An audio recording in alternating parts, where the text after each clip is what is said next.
It was a regular Tuesday morning at the University of Manchester when Ahmed Hassan received an email that would change his life forever, but he had no idea who was behind it. The email was simple and direct. Your tuition fees for the remainder of your degree have been paid in full by an anonymous benefactor, along with a monthly stipend for living expenses and books. The young Palestinian student stared at his laptop screen in disbelief, reading the message over and over again, wondering if this was some kind of mistake. Ahmed had been struggling to pay for his engineering degree, working 3 part-time jobs just to stay afloat, often going days without proper meals because every penny had to go toward his education and supporting his family back in Gaza. He had even considered dropping out several times when the financial pressure became too overwhelming. His mother Fatima called him every week from their small apartment in Gaza City, where she lived with his 2 younger sisters. The calls were always the same mixture of pride and worry. Pride that her son was studying at a prestigious university in England. Worry about how he was managing to survive on so little money. Ahmed never told her about the nights he slept in the university library because he couldn't afford heating in his tiny studio apartment, or how he sometimes had to choose between buying food and buying the textbooks he needed for his courses.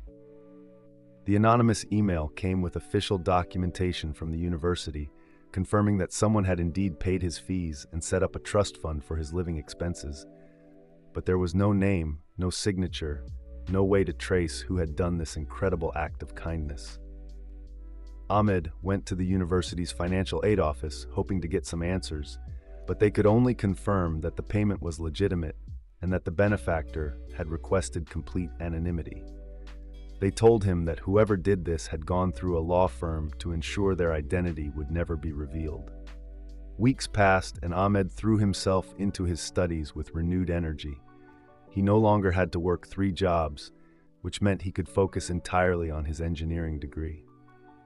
His grades improved dramatically, and for the first time since arriving in England, he felt like he might actually achieve his dream of becoming an engineer and one day helping to rebuild Palestine. But the mystery of his anonymous benefactor haunted him every day. He found himself wondering who could have done such a thing and why someone who didn't even know him had chosen to invest in his future. He tried researching wealthy philanthropists in Manchester, looking through charity records, and even contacting local newspapers to see if anyone had heard of similar cases, but every lead turned into a dead end. Meanwhile, Ahmed's story began to spread around the university.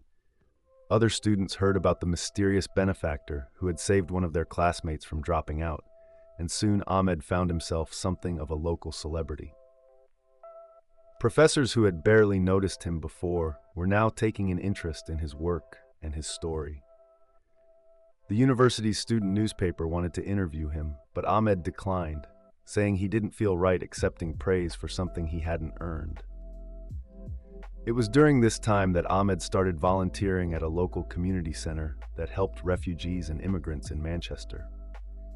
He felt compelled to give back in whatever way he could, even though he was still a student himself. The community center was run by an elderly British woman named Margaret, who had been helping displaced people for over 30 years. She immediately took a liking to Ahmed and was impressed by his dedication to helping others despite his own struggles. Margaret often said that Ahmed reminded her of her own son who had died in a car accident years earlier, and she began treating him like family.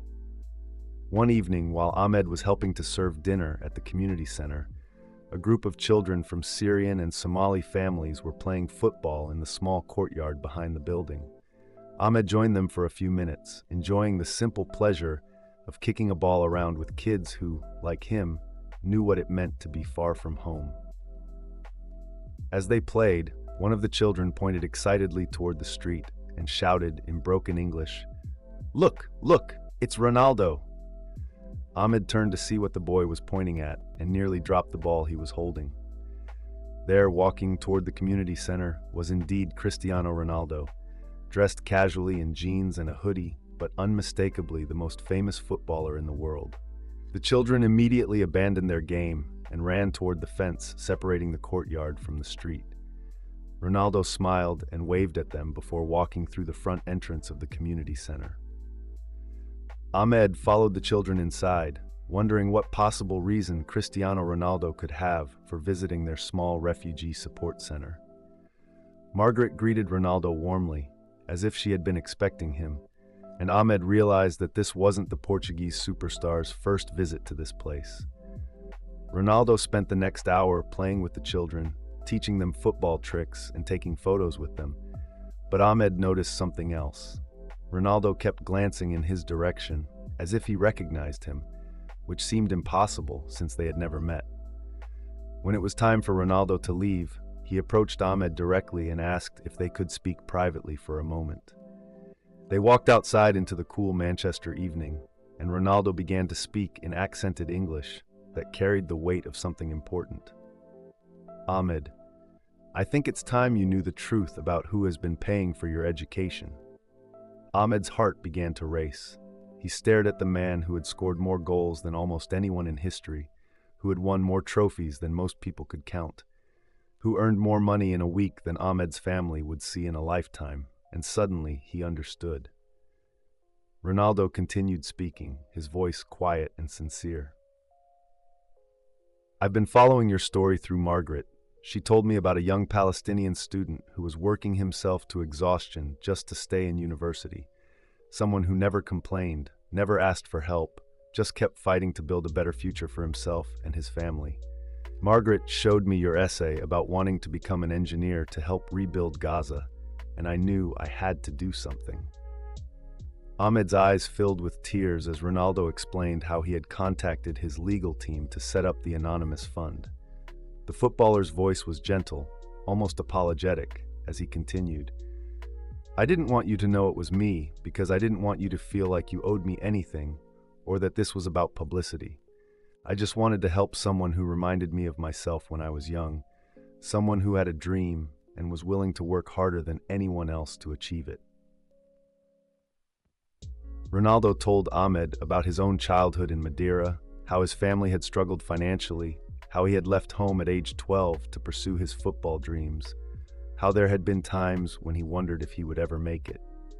He spoke about the people who had helped him along the way, coaches who believed in him when others didn't, teammates who looked out for him when he was just a scared teenager far from home, and how he had promised himself that if he ever made it, he would help other young people who were fighting their own battles.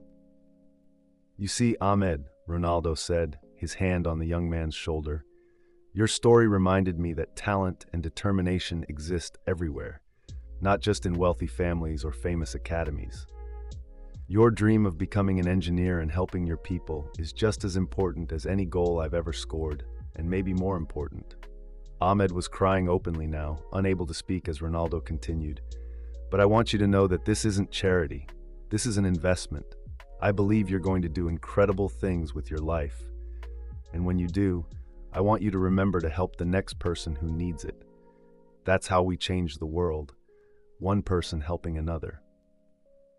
The two men stood in silence for a moment before Ahmed finally found his voice through his tears. "Mr. Ronaldo, I don't know what to say.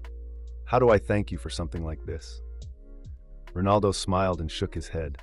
"You don't thank me. You just keep being the person you are. You keep working hard, you keep caring about others, and someday when you're an engineer building homes or schools or hospitals in Palestine, you remember this moment and you find a way to help someone else who needs it. That's all the thanks I need." Over the following months, Ahmed and Ronaldo developed an unlikely friendship. The superstar would visit the community center regularly, always keeping a low profile and never seeking any media attention for his charitable work.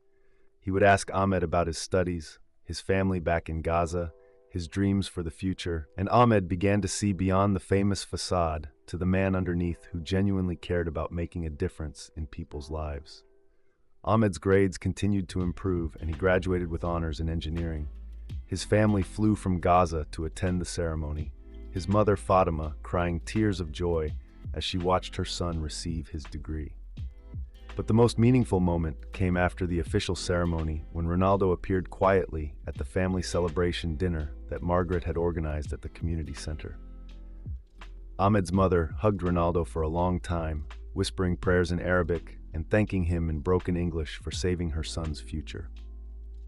Ronaldo spent the evening talking with Ahmed's family, learning about their lives in Gaza, their struggles, and their hopes. He listened intently as Ahmed's father described the challenges of raising children in a place where opportunities were scarce and dreams often felt impossible. And when Ahmed's little sister shyly asked Ronaldo to autograph her school notebook, he spent 20 minutes drawing little footballs and writing encouraging messages in Arabic that he had learned specifically for this occasion. Years later, Ahmed did indeed return to Palestine, where he now works as a civil engineer, helping to design and build infrastructure projects that improve life for thousands of people. He has never forgotten Ronaldo's words about helping the next person and has established a small scholarship fund of his own for Palestinian students who want to study abroad. The fund is still modest compared to what Ronaldo did for him, but Ahmed contributes what he can and has already helped 3 young people begin their university education. But perhaps the most touching part of this story is that Ahmed and Ronaldo still stay in touch. They exchange messages on holidays and special occasions, and Ronaldo always asks about Ahmed's work and his family. Ahmed has tried many times to pay back the money for his education, but Ronaldo always refuses, saying that the only payment he wants is to see Ahmed living a meaningful life and helping others as he promised. The story only became public years later when a journalist investigating charitable donations by famous athletes stumbled across the legal documents related to Ahmed's scholarship. The reporter approached both men for comment, and while Ronaldo initially declined to discuss it, Ahmed convinced him that sharing the story might inspire others to help young people achieve their dreams. When the story was finally published, it revealed not just Ronaldo's generosity, but his genuine humility and his belief that success means nothing if it isn't used to lift others up. Ahmed wrote in a social media post that accompanied the article, "Mr. Ronaldo gave me more than money. He gave me hope. He showed me that there are people in this world who believe in strangers, who are willing to invest in someone else's dreams without expecting anything in return. He taught me that greatness isn't measured by how many goals you score or how many trophies you win, but by how many lives you touch and how much love you spread." In a world that often feels divided by politics, religion, and nationality, Ahmed and Ronaldo's friendship proves that human kindness transcends all boundaries. It shows that a Portuguese Catholic footballer and a Palestinian Muslim student can find common ground in their shared humanity and their desire to make the world a better place. Ahmed often tells people that Ronaldo didn't just pay for his education. He invested in his belief that every person deserves a chance to pursue their dreams, regardless of where they come from or what obstacles they face. And in return, Ahmed has dedicated his life to proving that investment was worthwhile, using his engineering skills to build not just buildings and roads, but bridges between communities and hope for future generations. The reveal of this secret act of kindness did indeed make people cry, but more importantly, it inspired countless others to look for ways they could help young people in their own communities. Ahmed's story spread around the world, and dozens of other scholarship funds were established by people who were moved by the example of quiet generosity and genuine human connection that Ronaldo had demonstrated. Today, Ahmed continues his work in Palestine, while Ronaldo continues his football career, but their friendship remains a testament to the power of believing in someone else's potential and the incredible things that can happen when successful people choose to use their influence to lift others up, rather than simply accumulate more wealth and fame for themselves. The story serves as a reminder that the most meaningful victories happen not on football pitches or in boardrooms, but in the quiet moments when someone chooses to extend a helping hand to a stranger, and in doing so changes not just one life, but potentially countless others, as the ripple effects of kindness spread far beyond what anyone could have imagined.